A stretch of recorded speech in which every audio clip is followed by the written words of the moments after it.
let's turn to Hrach Gregorian. He's the director of the International Peace and Conflict Resolution Program at American University. First of all, great having you. Second, what were the widest rifts between both presidents going into the summit? I think they have different objectives. President Trump wants a ceasefire. Recall that he had once boasted he could achieve one in a day. He wants, evidently, the Nobel Peace Prize. I think President Putin, on the other hand, is intent on buying time because he believes time is on his side and the tide of battle has turned. He has restructured his economy, his military, and he's making gains in Ukraine. The only power that could conceivably stop him is the United States. Certainly the United States with its NATO partners, but the United States first among equals. And the longer he can keep the United States out and not actively involved with NATO partners, the more the situation on the ground will favor the Russian position. And do you see political risks for Trump domestically if there are concessions for Russia? I do. I think there is a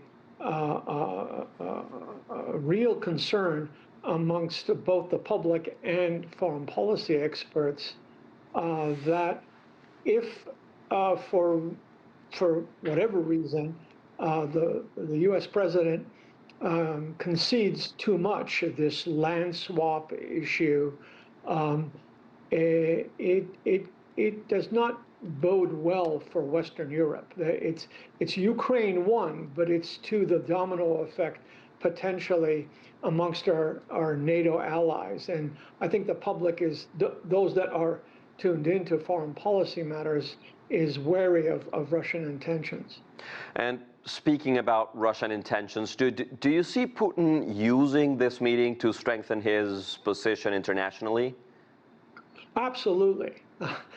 He has basically gone to the most powerful nation, with China a close second, and met with the president personally, received a lavish welcome. He has ignored all the European leaders. He has basically thumbed his nose at the International Criminal Court, which has a warrant out for his arrest. And this is playing very well in Russia right now. Russian media is reporting this as a major step forward for President Putin. And beyond the headlines, do you see this summit actually changing the broader dynamics between the United States, Russia, and maybe Europe?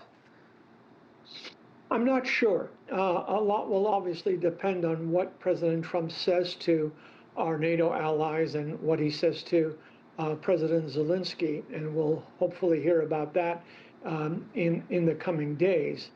But I'm not sure that the dynamic is as it exists is fundamentally shifted. Part of it may be that Russia wants to occupy the U.S. with thoughts of economic and other cooperation, which would benefit the U.S. economy, which is dear to President Trump's heart. But that doesn't necessarily mean they're willing to concede anything with regard to Ukraine, and that's why we don't have anything approaching a ceasefire at the end of the day. And speaking about Ukraine, do you think this meeting will substantially change the internal relation between, for example, the United States and NATO? Not fundamentally, but again, NATO leaders are going to ask some tough questions about what the purpose of this meeting ultimately was, and why, in fact, the U.S. would concede anything to what they view as an aggressor nation that attacked a non-belligerent neighbor and could potentially pose security risks to all the other NATO members. Hrach Gregorian, thank you very much. Great having you. Pleasure. Thank you.